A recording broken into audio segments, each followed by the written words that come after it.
युग बदलने की तैयारी, जीत उसी की होगी जिसका संघर्ष है जारी। आइए अपने परिवार एजुकेशन भंडार में आपका एक बार फिर से स्वागत है। जैसा कि अपना बायो की क्लासें चल रही थी कंटिन्यू, ठीक है, तो अपना आगे टॉपिक है पाचन तंत्र। अगला टॉपिक है या चैप्टर है, क्या है? पाचन तंत्र। ठीक है, अपन कंकाल तंत्र इससे पहले कंप्लीट कर चुके थे, 6 से 7 वीडियो पड़ी हुई है उसकी। तो कंकाल तंत्र के बाद अपना आया पाचन तंत्र। ठीक है, तो क्या तंत्र, तंत्र मतलब क्या होता है पहले समझिए। पाचन तो समझ में आ रहा, तंत्र में होता है अंगों का समूह। क्या होता? अंगों का समूह।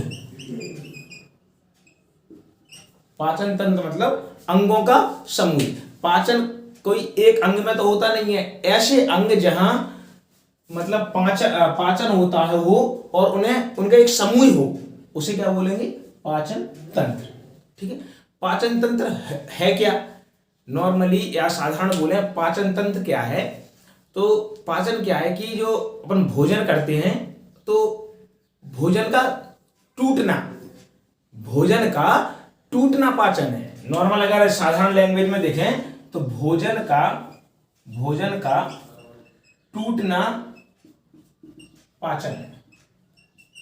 जो भोजन करते हैं अपन, उनका टूटना, भोजन के अपन बड़े बड़े मॉलिक्यूल्स खाते हैं, भोजन के बड़े बड़े मॉलिक्यूल्स खाते हैं अपन लोग, भोजन है बड़े बड़े मॉलिक्यूल्स खाते, और ये टूट के क्या बन जाते? छोटे छोटे।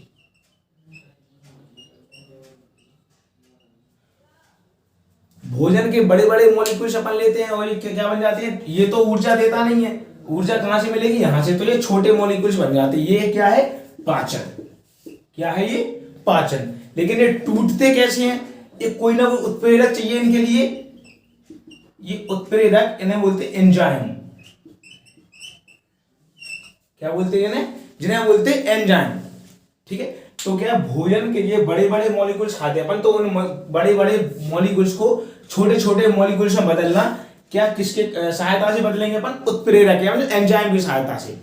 ठीक है, तो एंजाइम की सहायता से अपन ये बदले। लिखेंगे कि इसकी एक डेफिनेशन लिखेंगे पाचन की, कि जटिल भोज्य पदार्थों का सरल भोज्य पदार्थों में बदलना पाचन कहलाता है। जो जटिल भोज्य पदार्थ हैं उनका सरल भोज्य पदार्थों में बदलना पाचन कहलाता है। ऐसे तो बदलेंगे नहीं, किसकी? एंजाइम की सहायता से। एंजाइम की सहायता से। कैसे भी डेफिनेशन याद कर सकते हैं कि जटिल भोज्य पदार्थों का एंजाइम की सहायता से छोटे या भोज्य पदार्थों में बदलना पाचन कहलाता है। ठीक है, तो पाचन का बेशक मतलब होता है टूटना, मतलब भोजन का टूटना। भोजन खाया तो उसे क्या है? तोड़ना। ठीक है, तो क्या होगा? जटिल भोज्य पदार्थों का, हमेशा अपन लोग जटिल भोज्य पदार्थ खाते, ठीक है, बड़े, ये टूट के क्या बन जाते? छोटे भोज्य पदार्थ बन जाते। तो बड़े जो जटिल मतलब बड़े, जटिल भोज्य पदार्थों का सरल भोज्य पदार्थों में, जटिल भोज्य पदार्थों का सरल भोज्य पदार्थों में टूटना या बदलना पाचन कहलाता है। और किसकी सहायता से? क्योंकि कोई ना कोई उत्प्रेरक कार्य तो करेगा ना, तो इसके एंजाइम की सहायता से। किसकी सहायता से? एंजाइम की सहायता से। इसे पाचन कहते हैं। ठीक है, क्या कहते हैं? इसे पाचन कहते हैं। स्क्रीनशॉट लीजिए इसका। ठीक है, तो इसके बाद क्या है अपन पढ़ेंगे। ठीक है, पाचन, पाचन क्या? पाचन कौन सी क्रिया? पाचन एक अपचयन क्रिया है। क्या है? अपचयन क्रिया है। कौन सी क्रिया है? अपचयन। पाचन एक अपचयन क्रिया है। पाचन एक अपचयन क्रिया है। अब अपचयन क्या होता है ये समझेंगे जरा। अपचयन क्या होता है अपन समझेंगे। अपचयन क्या होता है?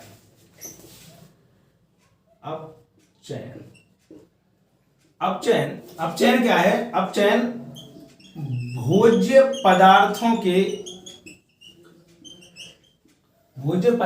के बड़े बड़े अणु छोटे छोटे अणुओं में टूटकर ऊर्जा मुक्त करते हैं,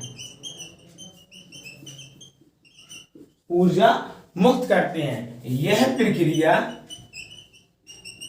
अपचयन कहलाती है।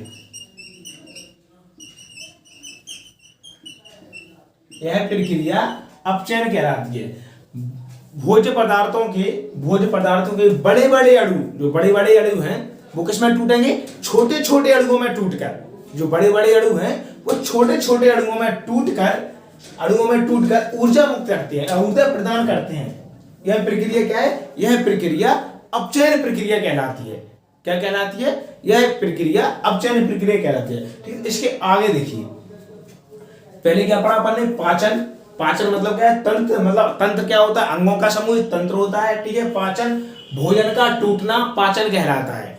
भोजन का टूटना पाचन कहलाता है। भोजन टूटता कैसे है? जटिल भोजन को, जो जटिल भोजन मतलब अपन बड़े बड़े मॉलिक्यूल्स खाते हैं हमेशा भोजन के, तो जटिल मतलब जटिल के रूप में रहते हो, तो जटिल भोजन को मतलब जो बड़ा भोजन होता है, जटिल भोजन को सरल भोजन में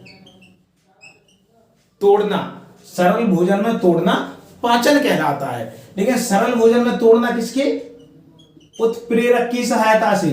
और उत्प्रेरक कौन सा? एंजाइम, जैसे एंजाइम की सहायता से। जटिल भोजन को सरल भोजन में बदलना या तोड़ना किसकी सहायता से? एंजाइम की सहायता से पाचन कहलाता है। ठीक है, पाचन की परिभाषा, पाचन की परिभाषा क्या है? पाचन की परिभाषा है कि पाचन जो जटिल भोज्य पदार्थों का सरल भोज्य पदार्थों में टूटना या बदलना पाचन कहलाता है। ठीक है, और उत्प्रेरक एंजाइम की सहायता से, ये मैंने बताया है इससे पहले। तो अपन देखेंगे कि जटिल भोज्य पदार्थ मतलब क्या है। जटिल भोज्य पदार्थ मतलब कार्बोहाइड्रेट हुआ, प्रोटीन हुआ, बाह्य अम्ल हुआ, ये क्या है सब? ये जटिल भोज्य पदार्थ है। ये क्या है? जटिल भोज्य पदार्थ है। क्या है ये? जटिल भोजन है ये। ठीक है, क्या? कार्बोहाइड्रेट, प्रोटीन और बाह्य अम्ल। कार्बोहाइड्रेट किसमें बदलेगा? स्टार्च में। किसमें बदलेगा? स्टार्च या मंड में। ठीक है, कार्बोहाइड्रेट किसमें बदला? यहां से स्टार्च, और स्टार्च किसमें बदला? ग्लूकोज में। जो ग्लूकोज में बदल गया या बदलने की प्रोसेस है, अब ये क्या हो गया? इनका पाचन कंप्लीट हो गया, ये ग्लूकोज में बदल गया। यहां से अपन को एनर्जी मिलेगी, ना कि यहां से ये जटिल भोज्य था अपना किसमें बदला? ये सरल भोज्य में बदल गया, जहां से अपन को एनर्जी चाहिए।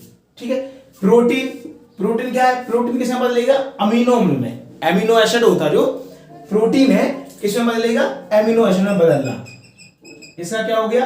पाचन कंप्लीट हो गया ये। ठीक है, तो जटिल भोज्य पदार्थों का सरल भोज्य पदार्थ, जटिल भोज्य पदार्थों का सरल भोज्य पदार्थों में बदलना पाचन कहलाता है। इसी प्रकार बाह्य अम्ल है, बाह्य अम्ल किसमें बदलेगा? ग्लिसरॉल में। यहां से ग्लिसरॉल में बदल गया, तो इसका क्या होगा? ये पाचन हो गया ये। ठीक है, तो पाचन में अपन ने क्या क्या पढ़ लिया? पाचन की पांच प्रोसेस पढ़ ली।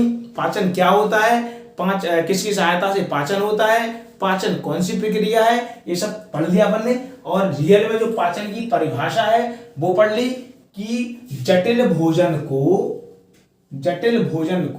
सरल भोजन में बदलना पाचन कहलाता है। और किसकी सहायता से? एंजाइम की सहायता से ये अपना पाचन होगा। ठीक है, तो यहां तक समझ में आ गया कि पाचन कहां कहां होता है। पाचन कहां कहां होता है अपन ये कर लेंगे। ठीक है, अब पाचन है ये, भोजन खाया, भोजन, और सबसे इंपॉर्टेंट बात है, भोजन खाते हैं तो पाचन मुंह से ही चालू हो जाता है, मुख से पाचन होने लगता है। ठीक है, तो पहले क्या है? मुख। पाचन स्टार्ट मुख से होने लगता है। ठीक है, तो कभी क्वेश्चन आए कि पाचन स्टार्ट कहां से होता? तो पाचन मुख से ही स्टार्ट होने लगता है। ठीक है, तो मुख से स्टार्ट हुआ। मुख में क्या? मुंह में क्या पढ़ेंगे अपन? दांत और जीभ। मुंह के अंदर क्या है? दांत भी है और जीभ भी है। ठीक है, तो मुंह में क्या क्या पढ़ना अपन को? दांत पढ़ना, जीभ पढ़ना, पहला स्टेप मुंह। और मुंह में जो एक तरफ मैंने देखो आहार प्रणाली लिखी है और पाचन ग्रंथियां, मतलब ये आहार प्रणाली है जिनमें जो भोजन जाएगा जहां जहां से प्रोसेस है ये, और ये जो पाचन में सहायता होगी जो ग्रंथियां, पाचन में सहायक करेंगी वो ग्रंथियां लिखी हुई हैं। ठीक है, तो दांत, मुख में क्या है, दांत और जीभ। मुख में क्या होगा, लारीय ग्रंथि। मुख में पाचन का काम कौन ग्रंथि करेगा, लारीय ग्रंथि। ठीक है, तो मुख हो गया। मुख से क्या है, भोजन नलिका।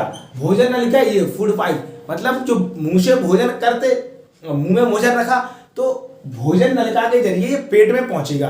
ठीक है, तो यहां कोई पाचन नहीं होता, यहां कोई पाचन नहीं होता। ये सिर्फ मुख से पेट तक जाने का एक पाइप है, प्रोसेस है, इसलिए भोजन नलिका, मुख, भोजन नलिका। इसके बाद कहां पहुंचेगा, वो पेट में। भोजन कहां पहुंचेगा, पेट में। जैसे ही भोजन पेट में पहुंचेगा तो जठर और अमाशय, जठर या अमाशय, ये पाचन ग्रंथियां हैं जो कि यहाँ जो मुंह पेट में है, पेट में ये पाचन का कार्य करेंगी, सहायता करेंगी, जो पाचन में सहायता करेंगी ये ग्रंथियां। ठीक है, पेट के बाद क्या पहुंचेगा, छोटी आंत में। पेट के बाद छोटी आंत में पहुंचेगा। ठीक है, छोटी आंत में यकृत या अग्नाशय। ठीक है, देखो, अमाशय पेट में, अग्नाशय, अमाशय पेट में, अग्नाशय छोटी आंत में।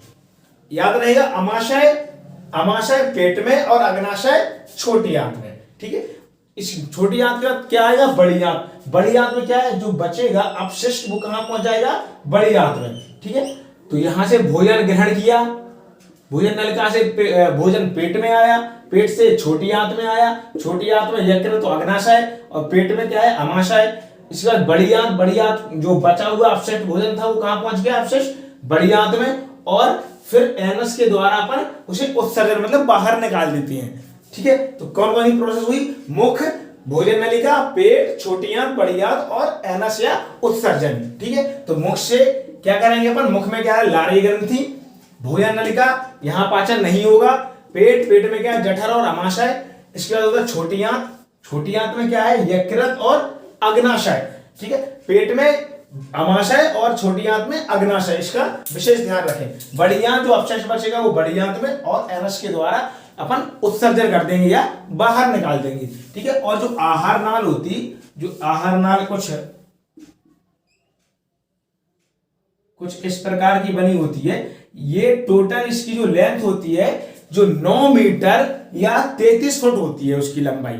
जो ये प्रोसेस होकर गुजर रहा है, ये से पूरे को बोलेंगे आहार प्रणाली। जो मुख है, भोजन नलिका, पेट, छोटी आंत, बड़ी आंत, एनस तक की ये प्रक्रिया है, यहां से यहां तक की ये क्या है, आहार प्रणाली है। और आहार प्रणाली की लंबाई होती है 9 मीटर या 33 फुट।